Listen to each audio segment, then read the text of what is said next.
अगर कोई माँ हर रात ठीक 3:07 पर अपने मरे हुए बच्चे के लिए लोरी गा रही हो और वो बच्चा दीवार के पीछे जिंदा दफन हो, तो सोचिए उस घर में रहने वालों के साथ क्या होता होगा। ये कहानी है शांति निकेतन की, जहां शांति सिर्फ नाम में है और सच आपकी नींद हमेशा के लिए छीन लेगा। अर्नब और प्रिया ने आखिरकार अपना सपनों का घर खरीद लिया था। ये शहर से थोड़ी दूर एक शांत जगह पर स्थित था, जिसे लोग शांति निकेतन कहते थे।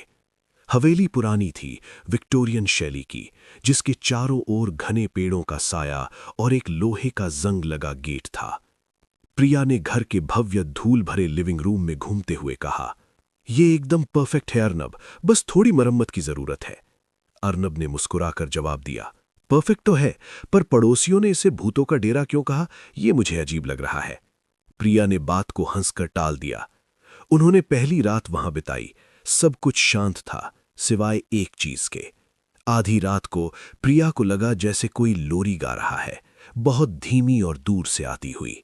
जब उसने अर्नब को जगाया तो आवाज बंद हो गई थी। अगले कुछ दिनों में अजीबोगरीब घटनाएं रोजमर्रा की बात बन गईं।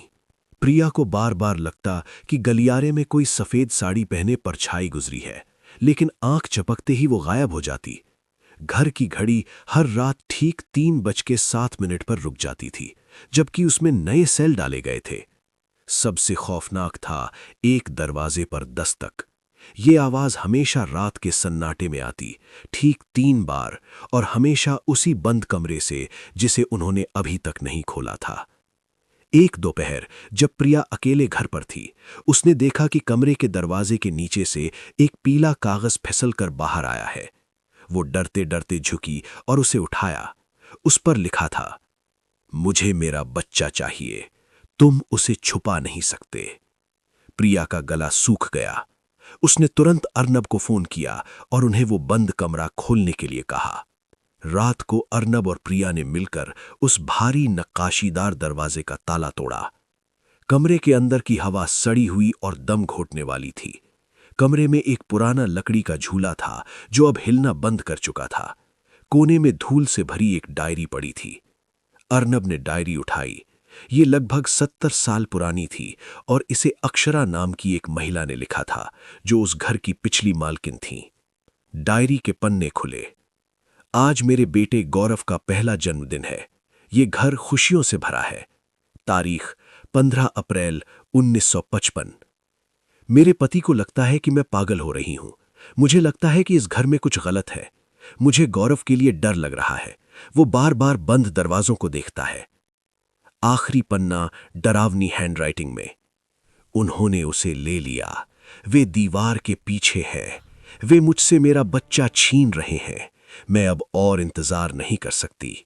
मैं उन्हें उसका पता नहीं दूंगी। तारीख 3 नवंबर 1956। डायरी पढ़कर अर्नब और प्रिया कांप रहे थे। गौरव, दीवार के पीछे? प्रिया को अचानक याद आया कि जब वो घर देखने आई थी तो उसने डाइनिंग रूम की एक दीवार पर एक अजीबोगरीब मरम्मत का पैच देखा था, जो बाकी दीवारों से मेल नहीं खा रहा था। "अर्नब, डाइनिंग रूम की दीवार, डायरी में लिखा है वे दीवार के पीछे हैं।" दोनों ने कुदाल ली और डाइनिंग रूम की उस संदिग्ध दीवार को तोड़ना शुरू किया। जैसे ही प्लास्टर टूटा, एक भयानक दुर्गंध कमरे में भर गई। दीवार के अंदर एक छोटा संकरा अंधेरा तहखाना था, जो पूरी तरह बंद था। तहखाने के केंद्र में एक मिट्टी का मटका रखा था। जैसे ही अर्नब ने मटका छुआ, कमरा ठंडा हो गया। उन्होंने महसूस किया कि उनके चारों ओर कुछ अदृश्य घूम रहा है। लोरी की आवाज फिर से शुरू हो गई, लेकिन इस बार ये उनके ठीक कानों के पास थी, दर्दनाक रूप से तेज। प्रिया ने मटका खोला। अंदर सिर्फ एक छोटा पीला सूखा गुलाब था, और तभी उस बंद तहखाने के अंधेरे कोने से एक छोटा सा कंकाल लुढ़क कर बाहर आया। ये एक बच्चे का था। बच्चे के हाथ में एक लोहे की चाबी फंसी हुई थी। बच्चे के कंकाल को देखकर प्रिया चीख पड़ी। उसी पल उनके पीछे उन्हें एक महिला की कराहने की आवाज सुनाई दी। वो अक्षरा थी। "मेरा बच्चा, 3:07 पर उन्होंने मुझे बाहर बंद कर दिया था। दरवाज़ा खुल नहीं रहा था। मैंने उसे तहखाने में बंद कर दिया ताकि वे उसे ना ले सकें। मैंने उसे वहां छुपाया, वापस नहीं आ पाई। अक्षरा की आवाज में दर्द और माफी थी। अक्षरा पागल नहीं थी। उसके पति और परिवार ने उसे पागल घोषित कर दिया था। वो अपने बच्चे को उनसे बचाने के लिए तहखाने में छुपाने गईं, लेकिन जब वो बाहर निकलीं तो उन्होंने डाइनिंग रूम का दरवाज़ा बाहर से बंद कर दिया और दीवार पर प्लास्टर चढ़ा दिया। वे वापस अपने बच्चे तक नहीं पहुंच सकीं। तहखाने में दम घुटने से गौरव की मौत हो गई और अक्षरा ने बाद में दुख और डर में आत्महत्या कर ली।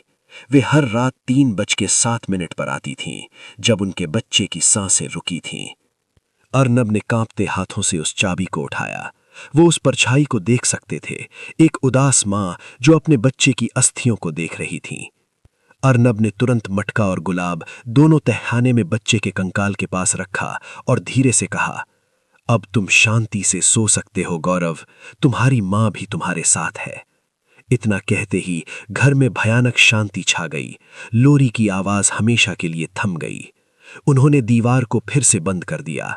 इस बार अंदर शांति निकेतन का सबसे डरावना और दुखद रहस्य दफन था। अर्नब और प्रिया जानते थे कि अब वो घर सचमुच शांति निकेतन बन गया है, लेकिन वे अब वहां नहीं रह सकते थे। अगले दिन वे उस घर को छोड़कर चले गए, पीछे छोड़ गए उस मां और बेटे की आत्मा को, जिन्हें आखिरकार अपने घर में हमेशा के लिए शांति मिल गई थी।